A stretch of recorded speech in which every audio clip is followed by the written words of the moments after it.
नमस्कार दोस्तों। आज की इस वीडियो में मैं आपको बताने वाला हूँ कि क्या लॉ ऑफ अट्रैक्शन में मेहनत करना सच में ज़रूरी है। अभी कुछ दिन पहले मैंने एक वीडियो बनाई थी जिस पर मैंने इस टॉपिक पर बात की थी कि लॉ ऑफ अट्रैक्शन बिना एक्शन के काम करता है क्या। तो उसमें मैंने बताया था कि सिर्फ अलाइनमेंट इंपॉर्टेंट होती है। तो वैसे ही कुछ क्वेश्चंस भी थे उसमें। तो एक क्वेश्चन था जिसका मैं आंसर करना चाहता हूँ। एक क्वेश्चन था कि अलाइनमेंट के साथ मेहनत भी ज़रूरी है।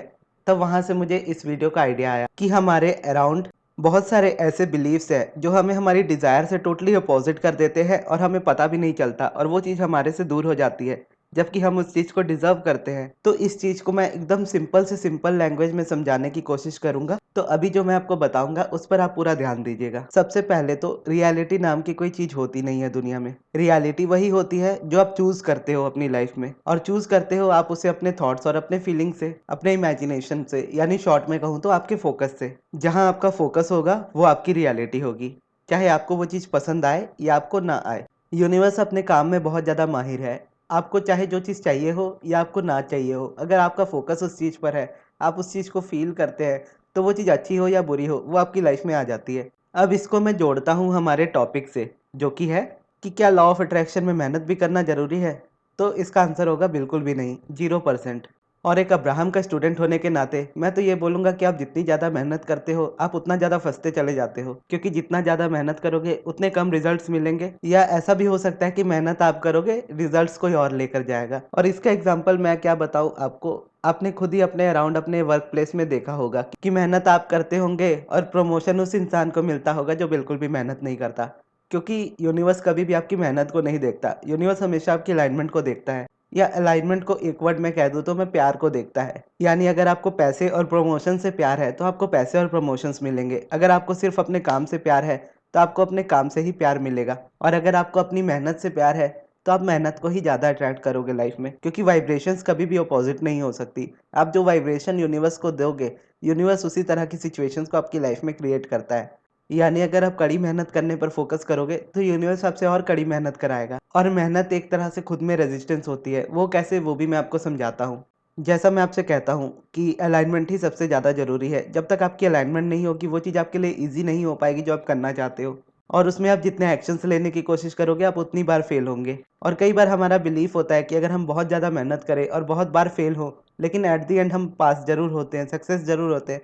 और ये एक तरीके से सच भी हो जाता है, क्योंकि हमें पता होता है कि बहुत सारी स्ट्रगल करने के बाद हमें अचीवमेंट मिलती ही है। और जब तक मैं अब्राहम मेरी लाइफ में नहीं आई थी तब तक मैंने भी लाइफ में बहुत ज़्यादा स्ट्रगल किया। अगर मैं बोलूँ तो मैंने पर्सनली 100 से ज़्यादा बुक्स को आज तक पढ़ा है, जिसमें हर एक तरह की बुक्स है, सेल्फ हेल्प हो, बायोग्राफीज़ हो, स्पिरिचुअल बुक्स हो। लेकिन एट द एंड एक ही बुक मेरे हाथ में आई, ask and it is given by Abraham Hicks. और उस बुक को जिस दिन मैंने पढ़ा उसके बाद मुझे नहीं लगा कि मुझे किसी दूसरे ऑथर की ज़रूरत है मेरी लाइफ में कुछ सीखने के लिए। अगर कोई बुक होती भी है तो मैं ज़रूर खरीदता हूँ और पढ़ता भी ज़रूर हूँ, लेकिन स्टिल मुझे जो रिजल्ट्स आज भी ask and it is given देती है वो दुनिया की कोई बुक नहीं देती, या अब्राहम की टीचिंग्स के अलावा दुनिया की कोई टीचिंग्स नहीं देती। यानी एक तरीके से ऐसा है कि अपने आंसर्स को मैं अपने अंदर ढूंढता हूँ और मेरे अंदर के थ्रू मेरे बाहर मुझे आंसर्स मिलते हैं।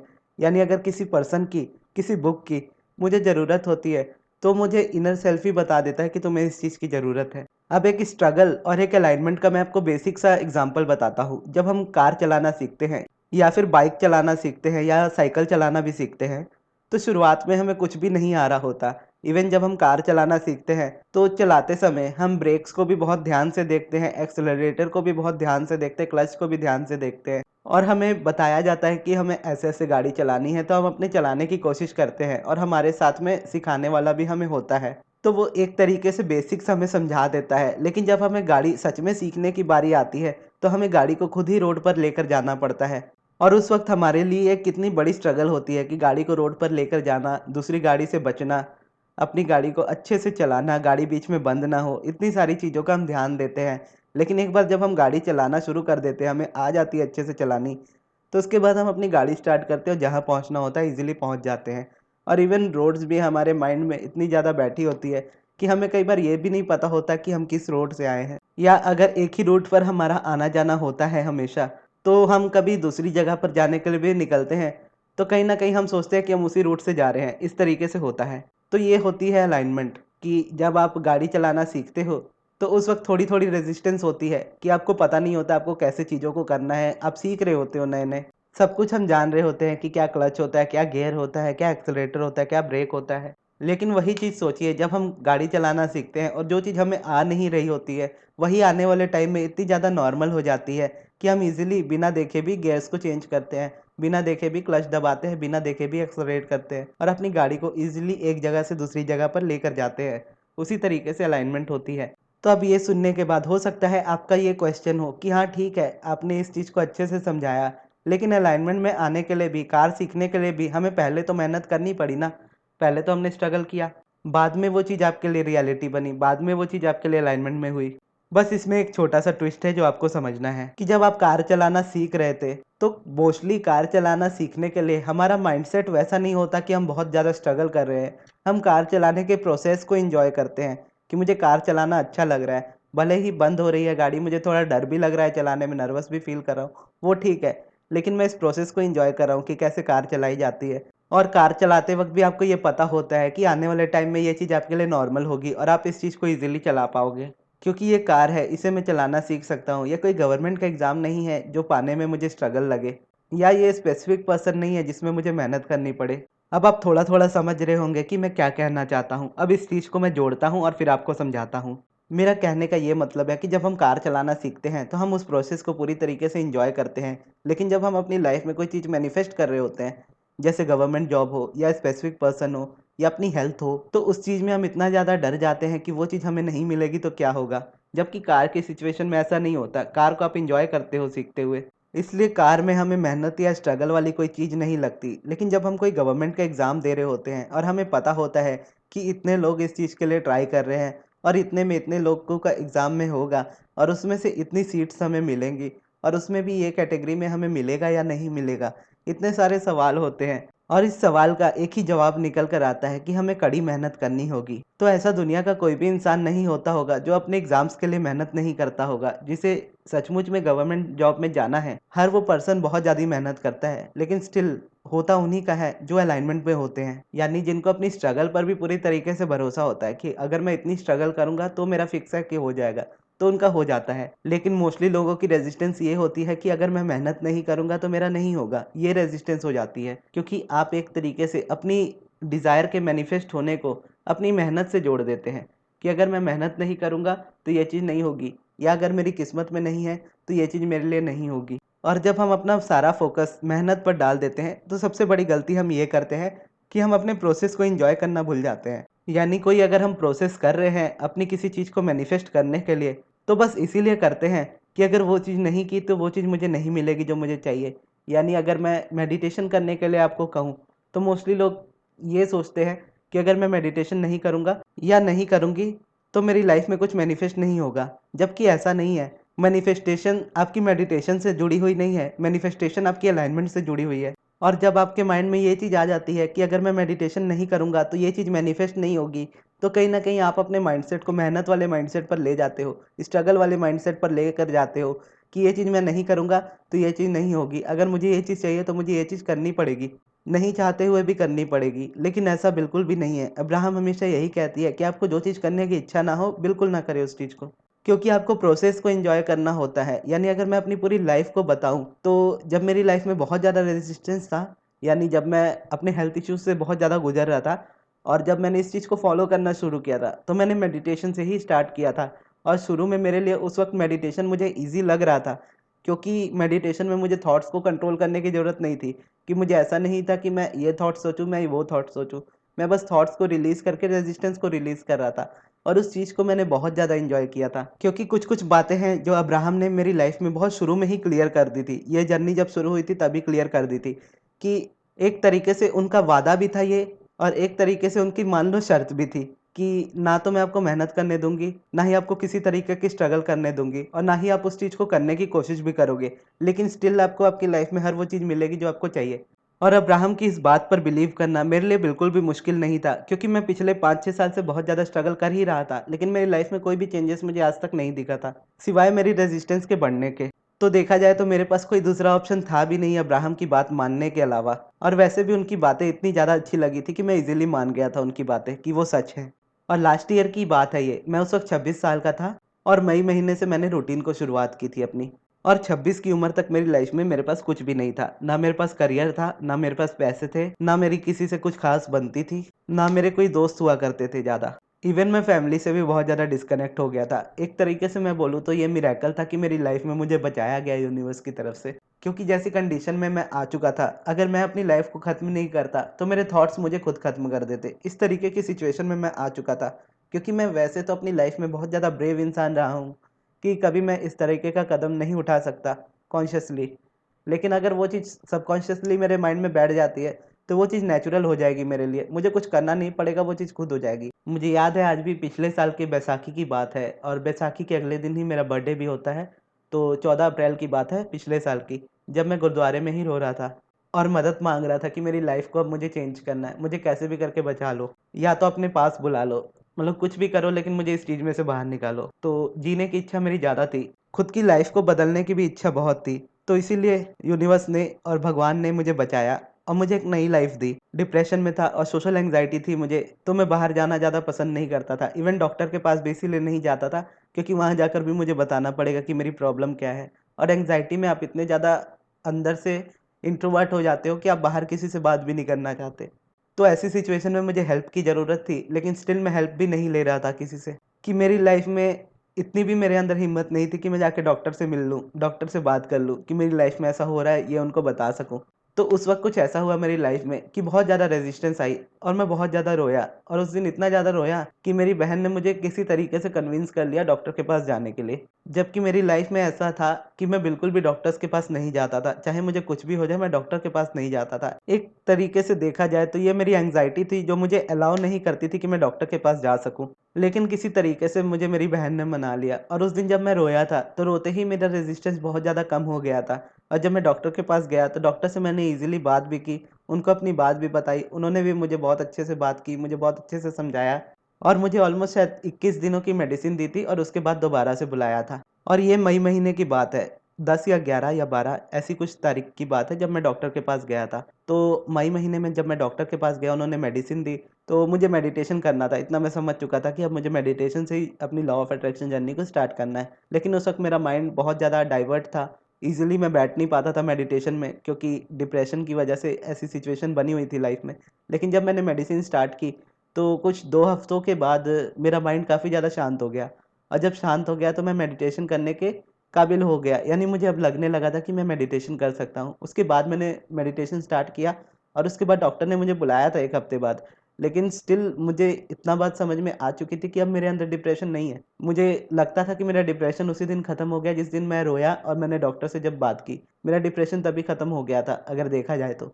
लेकिन जो भी इंटरनली खराबी हुई थी डिप्रेशन की वजह से, वो चीज़ मेडिसिन ने बहुत जल्दी काम किया और मेडिसिन ने बहुत जल्दी उस चीज़ को हील किया। और जब वो चीज़ हील हुई, तो मैं ऑटोमैटिकली इतने काबिल हो गया कि मैं खुद को और हील कर पाऊँ। और उसके बाद मेडिटेशन से मेरी जर्नी स्टार्ट हो गई और इस जर्नी को मैंने बहुत ज़्यादा एन्जॉय किया। और शुरू में मुझे गुस्सा बहुत ज़्यादा आने लगा था, क्योंकि नेगेटिविटी जब बाहर आ रही थी, तो वही मेरी लाइफ़ में दिखनी थी, क्योंकि वो मेरी करंट रियलिटी थी उस वक़्त। तो जब मैं गुस्सा आता था मुझे, तो मैं गुस्सा करता था। मैं कभी भी ये नहीं सोचता था कि मैं गुस्सा नहीं करूँगा, क्योंकि मुझे लॉ ऑफ अट्रैक्शन में सिखाया गया है कि मुझे पॉज़िटिव सोचना चाहिए। लेकिन मेरी अब्राहम ने तो मुझे सिखाया कि तुम्हें गुस्सा आए तो तुम्हें गुस्सा करना चाहिए, क्योंकि तुम एक बार में डायरेक्ट जंप नहीं लगा सकते डिप्रेशन से जॉय लव वाली फीलिंग में। आप डिप्रेशन से एंगर तक ही जंप लगा सकते हो। यानी अगर आप डिप्रेशन में हो, तो आप बहुत ज़्यादा अच्छा नहीं सोच सकते अपनी लाइफ़ में। अपनी लाइफ़ को प्यार से नहीं जी सकते। लेकिन डिप्रेशन से आप गुस्सा कर सकते हो। तो डिप्रेशन से ईज़ी होता है, मतलब गुस्सा करके निकलना डिप्रेशन से ईज़ी होता है। तो डिप्रेशन में था, तो वहाँ से जब मुझे गुस्सा आना स्टार्ट हुआ, तो डिप्रेशन से मैं निकल कर गुस्से में आ गया। फिर गुस्सा किया, गुस्सा शांत हो गया, फिर जेलसी और ब्लेम वाली फ्रीक्वेंसी में आ गया कि थोड़ा जेलस फ़ील करने लगा, थोड़ा ब्लेम भी करने लगा बहुत ज़्यादा दूसरों को कि तुम्हारी वज़ह से हुआ, तुम्हारी वज़ह से हुआ, ऐसे करने लगा।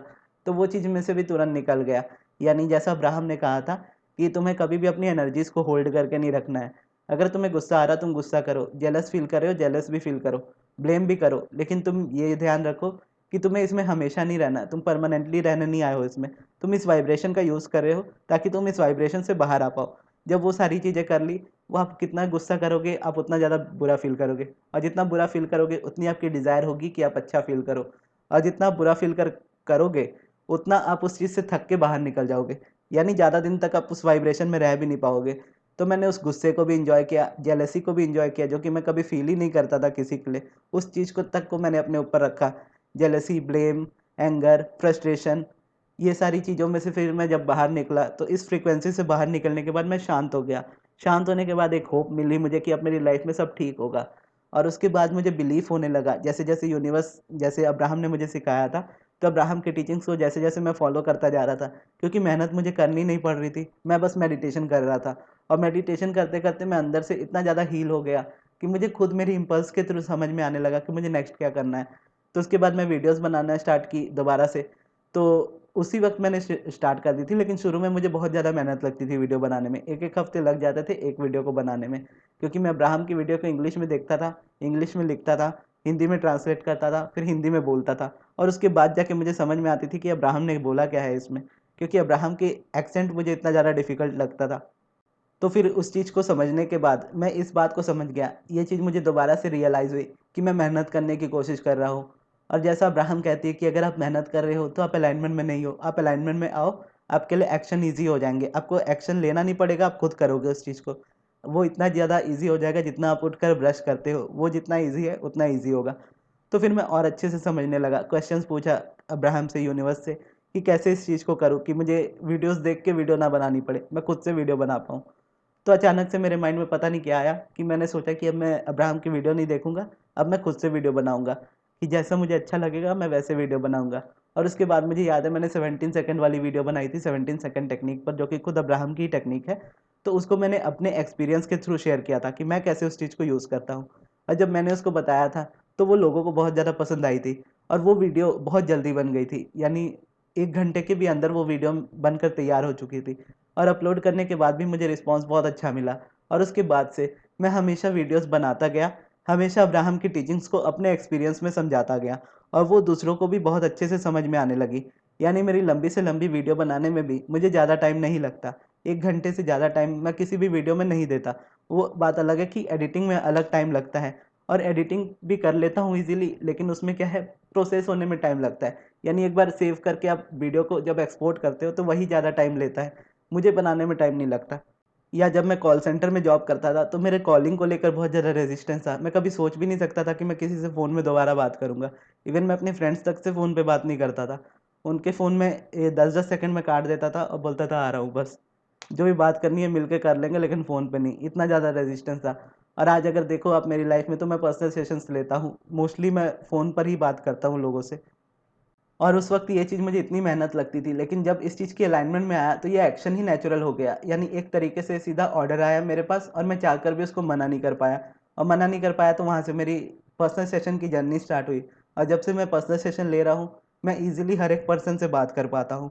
या मुझे सब्लिमिनल भी जब बनाना होता है, तो मेरे लिए वो चीज़ बहुत ईज़ी होती है, क्योंकि मुझे पता है कि एग्ज़ैक्टली कैसा बनाना है, और वो मैं अपने एक्सपीरियंस के थ्रू बनाता हूँ। तो अगर मैं आज मेरी लाइफ़ को देखूँ और मेरी पुरानी लाइफ़ को देखूँ, तो मेरी पुरानी लाइफ़ बहुत ज़्यादा स्ट्रगल से भरी हुई थी। 5-6 साल मैंने बहुत ज़्यादा स्ट्रगल किया, लेकिन मुझे कोई भी रिज़ल्ट नहीं मिले। लेकिन जब अब्राहम को स्टार्ट किया फ़ॉलो करना, तो 1 साल के अंदर, यानी अगर मैं बोलूँ तो 3 महीने के साइकिल में मेरा डिप्रेशन, सोशल एंग्ज़ायटी दोनों चली गई। चैनल की ग्रोथ हो गई, मैं पैसे कमाने लगा, और लाखों में कमाने लगा, और बहुत जल्दी। जबकि पिछले साल की ही बात है जब मेरी लाइफ़ में कुछ भी नहीं था। अगर आज मैं देखूँ, तो आज मैं ईज़िली जो चाहे वो खरीद पाता हूँ, और अब अपनी लाइफ़ को फुल एन्जॉय भी करता हूँ, पूरे अच्छे तरीके से अपनी लाइफ़ को जीता हूँ, जो कि मैं पहले करना भूल ही गया था। तो अब अगर मैं अपनी लाइफ़ में देखूँ, तो मैं जो भी करता हूँ, उस चीज़ में मुझे मेहनत नहीं लगती। जब लगती है, तो उस चीज़ को मैं उस वक़्त नहीं करता हूँ। तो जैसे जब मैं सब्लिमिनल बनाता हूँ, तो तभी बनाता हूँ जब मैं पूरी तरीके से अलाइनमेंट में हूँ, जब मैं अच्छा फ़ील कर रहा हूँ, और तभी मैं ईज़िली बना पाता हूँ। नहीं तो अगर मैं रेज़िस्टेंस में बनाने लगूँ, तो मुझे कितना टाइम लग जाएगा उस चीज़ को बनाने में। तो अपना मैं एक एक्सपीरियंस शेयर करता हूँ। तो जैसे रिसेंटली, मैं 14 तारीख की बात है, बैसाखी वाले दिन। जैसे पिछले साल बैसाखी में मैं रो रहा था गुरुद्वारे में बैठ के, और इस साल की बैसाखी में मैं उसी जगह पर थैंक यू कहने गया था गुरु नानक देव जी को, कि उन्होंने मेरी लाइफ़ को इतना अमेज़िंग बना दिया, मेरी लाइफ़ में अब्राहम को भेजा। तो उस दिन मैंने काम से ब्रेक लिया था, यानी उस दिन मैंने सब्लिमिनल भी नहीं बनाए थे, सेशंस भी नहीं लिए थे, और उसके बाद वीडियो भी नहीं डाली थी। फिर नेक्स्ट दिन मेरा बर्थडे था 15 तारीख को, तो 15 तारीख को भी मैंने बहुत ज़्यादा एन्जॉय किया, और उसके बाद वीडियो उस दिन भी नहीं बनाई, कोई भी सेशन नहीं लिया, कोई भी सब्लिमिनल नहीं बनाया। फिर 16 तारीख आई, 16 तारीख को मैंने फिर सेशंस और सब्लिमिनल तो बनाए, लेकिन मैं वीडियो बनाना चाहता था। लेकिन मेरा माइंड ब्लैंक हो रहा था, मुझे कुछ समझ नहीं आ रहा था कि मुझे क्या वीडियो बनानी चाहिए। और मैंने कोशिश भी की वीडियो बनाने की, मुझे इतनी ज़्यादा मेहनत लगी कि मैंने लैपटॉप बंद करके रख दिया कि मुझे नहीं समझ में आ रहा मुझे क्या बनाना चाहिए। एक तरीके से मैं बोलूँ तो मेरा माइंड वरी करने लगा था कि अब मैं नेक्स्ट कंटेंट कौन-सा बनाऊँगा।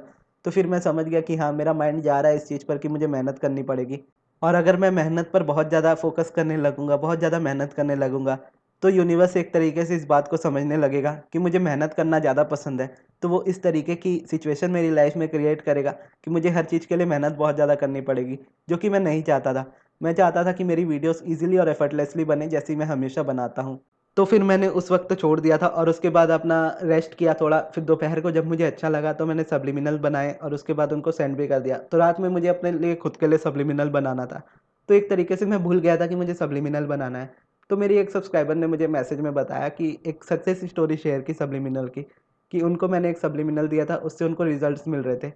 तो फिर मुझे याद आया कि हाँ, मुझे अपने लिए खुद के लिए एक पर्सनल सब्लिमिनल बनाना है। तब मैं रात को ही 10 9-10 बज रहे होंगे, तो उसके बाद मैं उठा और उठ के अपना सब्लिमिनल खुद के लिए बनाने लगा और उसके बाद सब्लिमिनल बनाते-बनाते 11 बज गए। मैंने ईज़िली सब्लिमिनल बनाया और उसके बाद मुझे नींद इतनी ज़्यादा आने लगी कि मैं उसको प्ले करते-करते ही सो गया और सो गया और अगले दिन जैसे उठा, तो देखा कि मेरी लाइफ़ में वापस से पहले वाला अलाइनमेंट यानी एक मोमेंटम जो ब्रेक हुआ था। 3 दिन मैंने लगातार वीडियोज़ नहीं बनाई थी और मैं देख रहा था कि टोटल 5 दिन शायद हो रहे हैं, आज 5वाँ दिन है, तो आज 5वें दिन पर वीडियो आ रही है, जबकि ऐसा कभी होता नहीं है। मैं या तो रेगुलर वीडियो डालता हूँ या 1 दिन गैप लेके डालता हूँ, ज़्यादा से ज़्यादा 2 दिन या मैक्सिमम 3 दिन, उससे ज़्यादा मेरा गैप नहीं जाता। लेकिन इस बार 5वें दिन का गैप होने जा रहा था आज, तो मैं चाहता था कि किसी तरीके से आज गैप ना हो, तो इसीलिए मैंने सब्लिमिनल पहले ही बना लिया और उसको रात भर सुना और जब सुबह उठा, तो उस मोमेंटम को वापस से गेन कर लिया और जो चीज़ वीडियो मुझे बनानी थी, मैंने ईज़िली और एफर्टलेसली इस टॉपिक को बनाया, जबकि ये टॉपिक मेरे माइंड में था ही नहीं। मैं दूसरा टॉपिक सोच रहा था कि इस टॉपिक पर वीडियो बनाऊँगा। तो अचानक से मुझे ये याद आ गया कि जब मैं बर्थडे विशेज़ देख रहा था अपने, तब एक क्वेश्चन देखा था मैंने, तो उस क्वेश्चन का आंसर करता हूँ। तो मैंने ये वीडियो बनाई। तो आपको ये वीडियो अच्छी लगी होगी तो कमेंट बॉक्स में ज़रूर बताइएगा। अगर आप सब्लिमिनल बनवाना चाहते हो मुझसे या फिर पर्सनल सेशन चाहते हो, तो मैं आपको मेरे मैनेजर का कॉन्टैक्ट नंबर दूँगा कमेंट बॉक्स में, तो आप उनसे कॉन्टैक्ट कर सकते हो मुझसे पर्सनल सेशन या सब्लिमिनल बनवाने के लिए। और अगर आपको नहीं पता कि सब्लिमिनल क्या होता है और सब्लिमिनल से कैसे आप अपनी लाइफ़ में सब कुछ मैनिफेस्ट कर सकते हैं, तो आपकी स्क्रीन के लेफ्ट साइड पर वो वीडियो आ रही होगी सब्लिमिनल की, वहाँ से जाकर आप उसको देख सकते हैं। और अगर आपके कोई सवाल हो, तो वो भी आप मुझसे कमेंट बॉक्स में ज़रूर पूछ सकते हैं और इस वीडियो को यहाँ तक देखने के लिए बहुत-बहुत धन्यवाद।